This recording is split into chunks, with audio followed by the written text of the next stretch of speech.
and welcome to the 11th episode of Seeds of Wisdom, brought to you by From a Loving Place with author Rachel Wolf.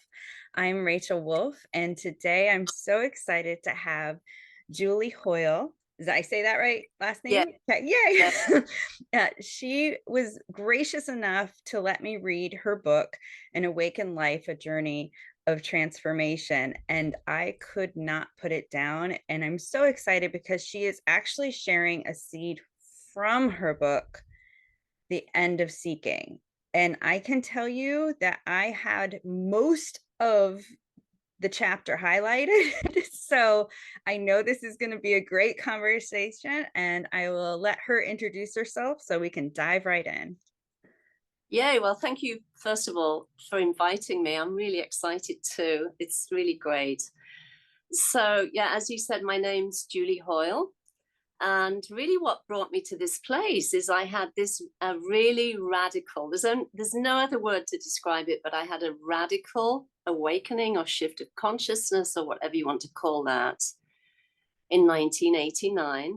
And that led me on this incredible journey into really discovering who I am, fully discovering who I am, and out of that awakening, what happened was I was guided or sometimes kicked into sharing my experiences and the struggles I've had along the way. And out of that, I do counseling. So I kind of call myself a personal growth teacher.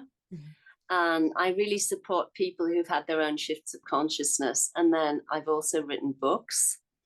I've written 5 books that deal with the awakening process, lucid dreaming, shadow work, and just really being more conscious and realizing that no matter how busy you are, even if you're a single mom with 4 kids and you're still working, you can apply whatever practices fit your schedule into your life to be more conscious right where you are and essentially discover that you are your own guru. And this is what I really love. This is what gives me fire and passion and energy. I just love supporting that recognition in people. What great work. And in your book, you go over I mean, I just want to call them life's adventures because they have really taken you all over. You were in the Ukraine, Yeah. you're in the Bahamas now, Yeah. right? And are you from the UK? From Okay. the UK. Yeah. And then, I lived in India. Oh, And yes. yeah, I've lived on different islands in the Bahamas. So literally the energy, the awakened energy has run the show, so to speak. And just kind of, pushed me here and there. And I've gone with it. And I've been very fortunate that I have a husband and a partner that really supports and honors my seeing and my intuiting and all of those things. And he's just happy to come along and support that. So it's been quite the journey. And what's happened is, and the reason I chose the topic, the end of seeking, is that I guess over the last 2 or 3 years, the clients that I've worked with one-on-one have really been at a point where they got tired of seeking. They just got fed up with the whole seeking kind of thing. And so I work with them in that place and help kind of accelerate them into this space of self-recognition or enlightenment, or whatever you want to call that clear seeing with respect to who you are and where you are and what you're able to sort of create for yourself. And that's been really wonderful. Because, as we all know, seeking is fantastic. I mean, it's a lot of fun. You learn a lot. You just things open up and you have these epiphanies and insights and you develop your intuition and all those great things. But at a certain point, when you've been seeking for an extended period of time, as I was and I did for some years, but you begin to hear the same things.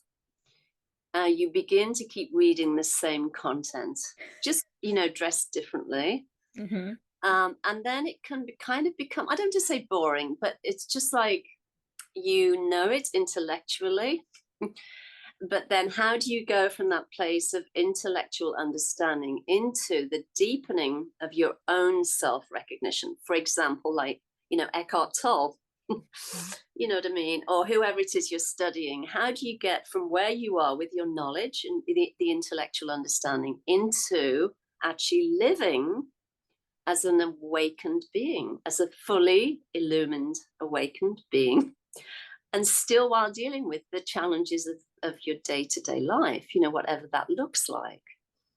And so, that's what I've been working with people on.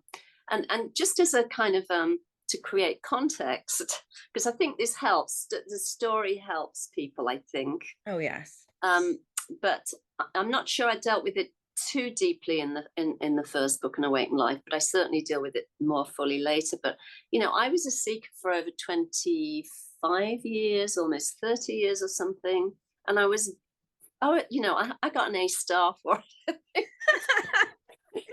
I was super serious. Mm-hmm.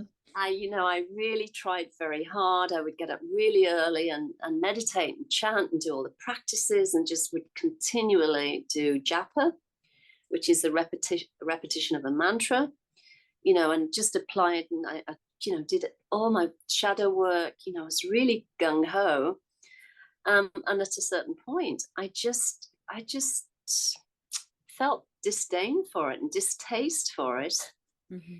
because I got tired of it all. It felt like it had weight. Work. Yes. Yeah. And so, and because I felt, as I said, I'd been reading the same things and hearing the same things, and yet I still felt like I was caught in this cycle, And I suddenly had this epiphany one day, and I saw that seeking itself was the obstacle. And I could see that there was no end. And of course, we see this on the internet all the time, right? There's no end to programs and courses and things that you can sign up for and buy into that you think will help you get there, wherever there is. And I tried that, and still felt like that I wasn't quite there. So anyway, I had this epiphany, and what happened was, it wasn't even a conscious thing. I saw that seeking was the obstacle. And then without thinking about it, I just completely dropped all the practices. I had no taste for doing anything. I stopped reading any books. And, when I was an avid reader, I just stopped everything. And the only thing that felt like it had any kind of meaning or calling for me was to just see how deeply I could go inside myself into the silence. And that wasn't as a seated practice. That was as I was going around my day, dealing with my day-to-day, whatever was happening. And, and I don't say this lightly, because by profession, I'm a teacher. And, if you're standing in front of a class of like grade 8 or 9 kids who are like crazy, trying to deepen into the silence while still speaking is no easy task. But that was what I was called to do. And I found that by entering into the depth of the silence and speaking from this place, I would get these kids' attention. And so the call to action from there was, okay, how deep does this silence go? How is there an end to it? And so I did that for, I think, maybe a year or 2 years. I can't even remember. I've kind of lost track. But that was the only thing I did as I went about my day. And then at a certain point, I had the recognition, the clear recognition that didn't come and go. It remained, that the place that I was recognizing truth from, as in, when you read a book and I used to go, oh my God, whether it's Eckhart, whoever it is you're reading, Gangaji, Hafiz, poetry, whatever it is, and there's this clear recognition of truth. Truth when you read it. You feel it inside yourself. It doesn't come from the mind. It's this all over sensation of absolute recognition. So I'd always had that. And, you know, we all have that, right? I've had that as a child. And I would particularly get it very strongly when I read a book from an authentic guru or teacher, or if I was listening to somebody live that was authentic, you know, in the highest state, there'd be this recognition. And so what happened was I saw clearly that the place that I was recognizing truth from was already the self, and it is already the state of self-realization or enlightenment or whatever you want to call it. It is my natural home, and I had always seen from this place and recognized from this place. It wasn't something I had to work to get into. And it's true of you, and it's Mm-hmm. true of everybody that listens to this and engages, you know, and has any kind of resonance with whatever they're hearing and seeing and perceiving. This is your authentic nature. The yogis call it the supreme self or the mystery, or you can call it whatever you want.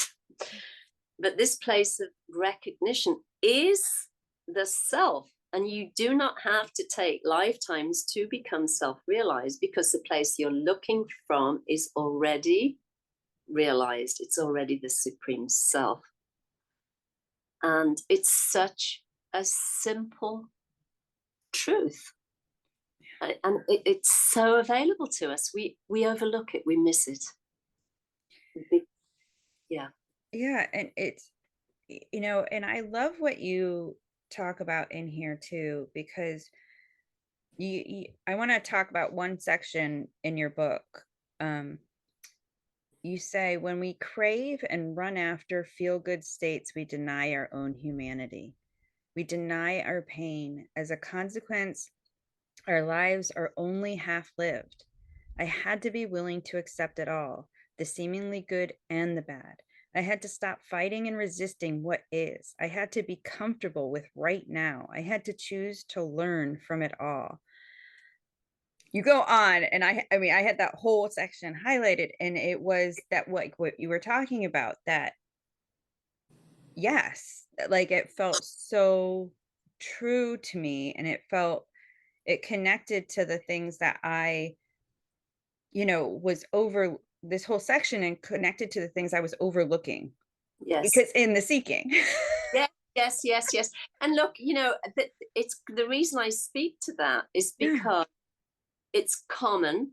You know, we have this shift of consciousness, we have an awakening, and then we kind of on fire for the spiritual work and doing retreats or meditation or whatever, because essentially we want to move away from or get out of our pain, and we want to avoid it at all costs, which is where that phrase spiritual bypassing comes from, right? Mhm. To sort of keep trying to meditate your pain away, and that works for a while. And I did that. I tried it. You know, I got the PhD in it, but it does only work for a while, and then you come crashing down, and you get pissed off, or somebody irritates you, or you feel anger, and you feel like you shouldn't be feeling angry because you're now spiritual. Why am I still feeling angry?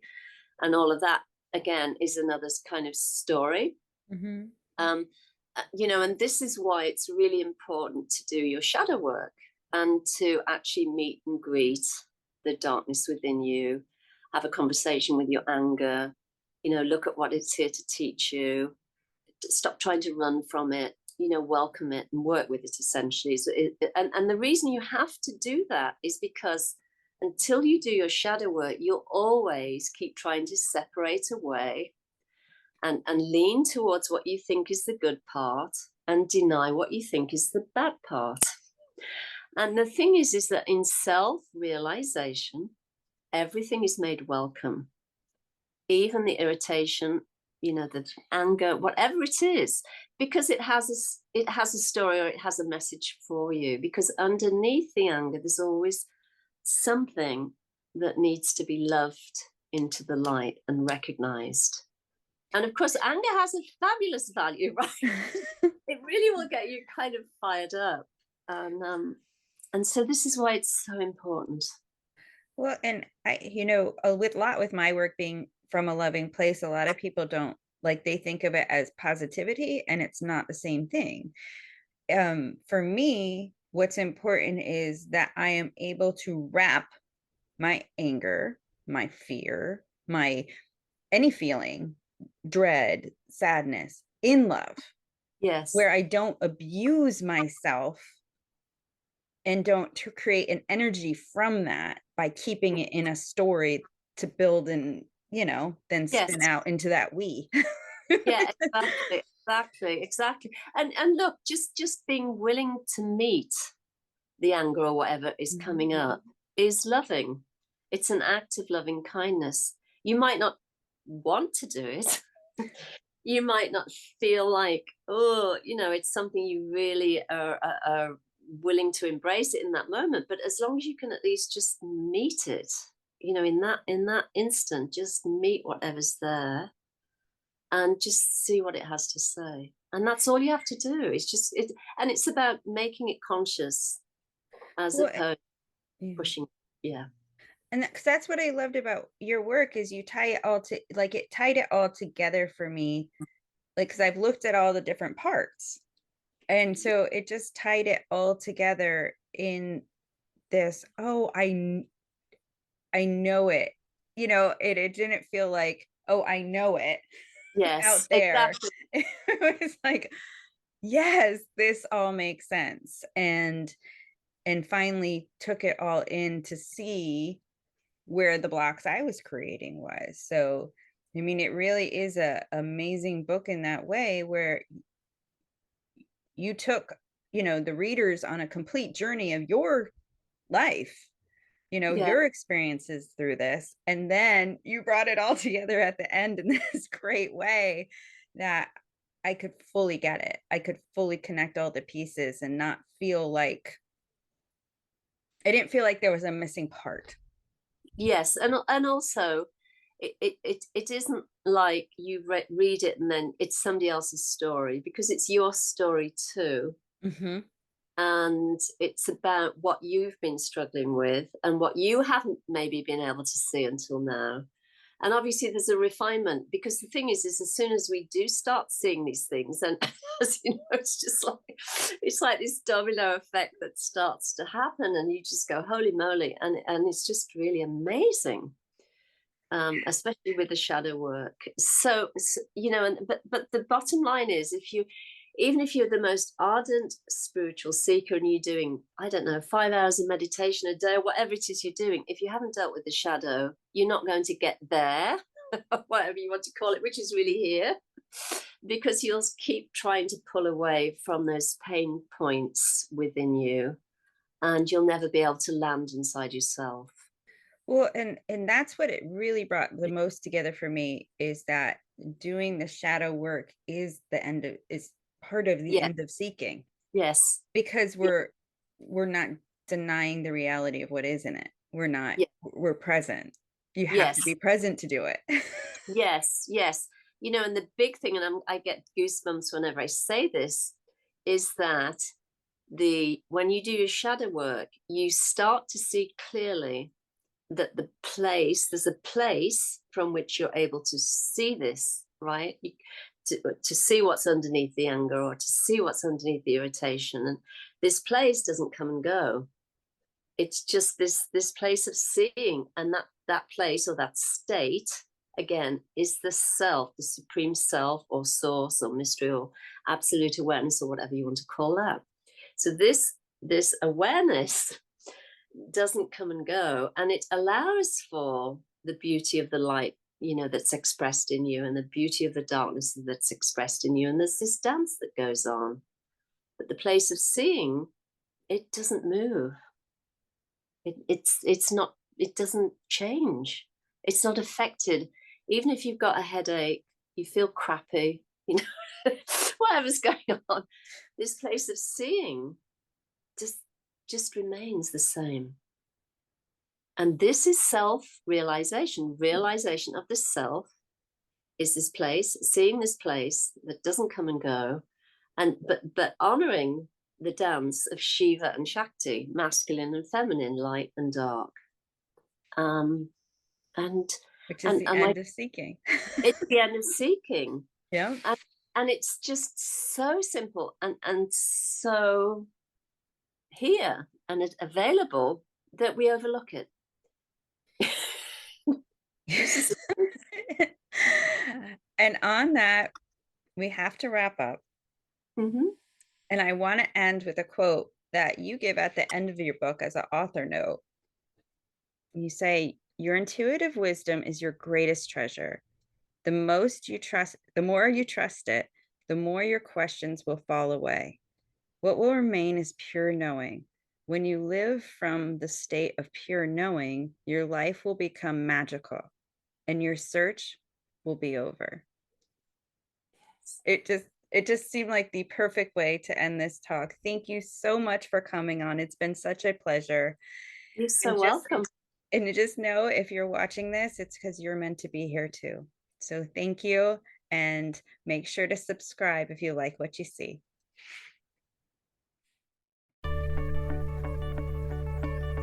Make sure to follow the links that accompany this episode. You will learn a lot more about today's guest and see what they have going on now.